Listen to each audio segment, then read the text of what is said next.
If you buy a Subaru, you are a fanatic. Absolutely. Big wing, gold rims, performance.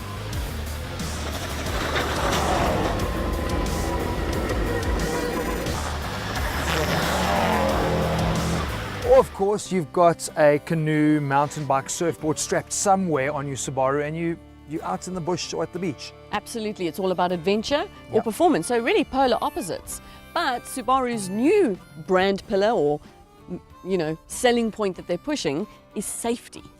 That's probably quite key because maybe now they can appeal to the man in the middle. And they're hoping that the Subaru XV is the car that's going to be able to do that. Is that why it looks like a Volvo?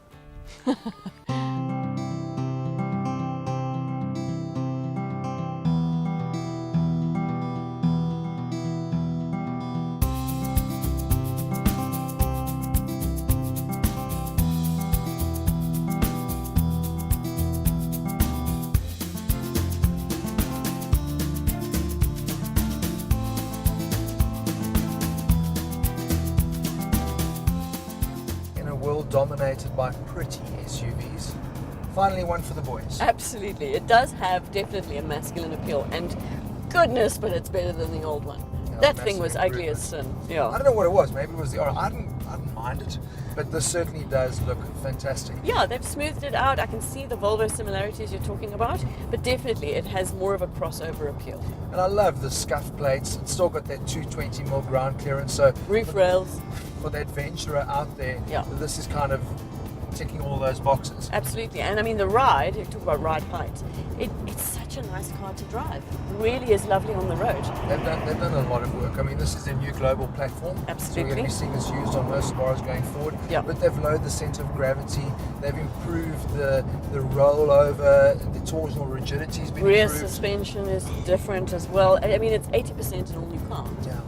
Also cool is that they've added X mode, which is the first time they've done that in their compact cars. Yeah, and their smaller cars. All it's really doing is taking the symmetric all-wheel drive system and optimizing it to give you the best torque vectoring, which is now standard on this car. Yeah. So you really are getting the best when you are going off-road. But I find that a bit confusing because this car really is going to live in the city.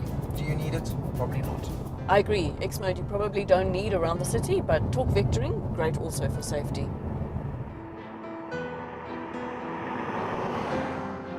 Engine's different? Well, look, I mean, I know you weren't too blown away by it, but I mean, the 2 litre now is direct injection, so it's 5 kilowatts more, 115 kilowatts, 196 newton meters.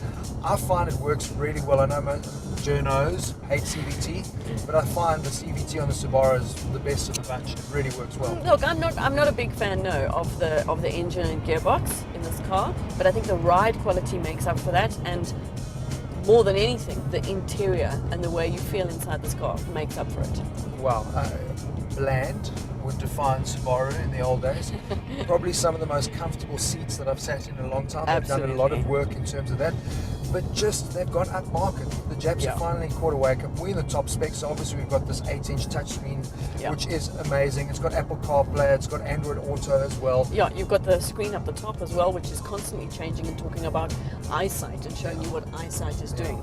Now, for people who don't know what Eyesight is basically Subaru's new safety system. It's the adaptive cruise control, it's the rear cross traffic, it's lane departure. Critical for me.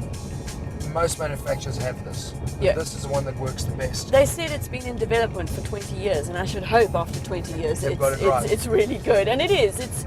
I love the way it is not jerky. A lot of like adaptive cruise is all of a sudden it breaks, and you can't control it, and you don't feel like you're in control of the car. It's a very smooth system. I love it. I think that's why they've got a stereo camera that can see up to 110 meters. Yeah. So it's really anticipating way further, so the car doesn't need to make last-minute decisions. Yeah. What blew me away is all this amazing tech doesn't work in South Africa because road markings, what are those?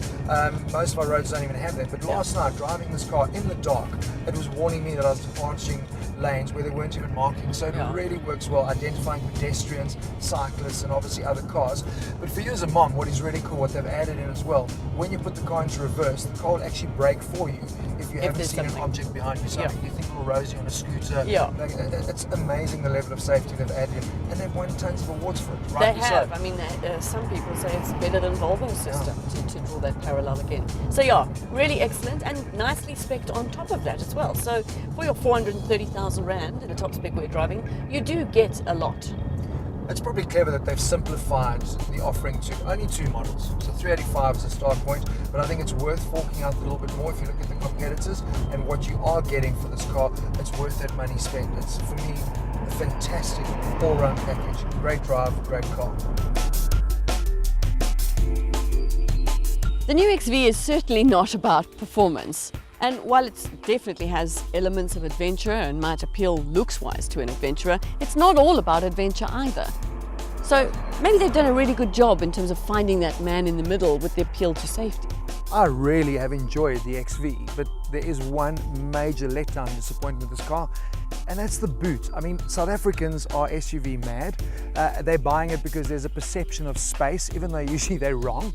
But if you go compare this to Mockers and Qashqais, they don't have big boots, but they don't have boots this ridiculous. I know Subaru will say, yes, well, we've put in a Nomari biscuit, we've put in a full-size spare, but it's not a full-size spare. It's like a 185 as opposed to a 225, but there is no space in the back. Okay, and maybe that's where they've missed a trick, because if they're appealing to safety, then they're looking for family. That said, it's a really good all-round package at the price, considering you usually pay a premium for a Subaru. I think between 380 and 430, you're getting a lot of car. And I don't think there are many competitors that can say they have the level of safety. They're winning massive awards globally. Great to have Eyesight in South Africa, and huge improvement from an interior perspective. Subarus for me was quite boring and bland. This is a major step up. It's a really nice car to be in.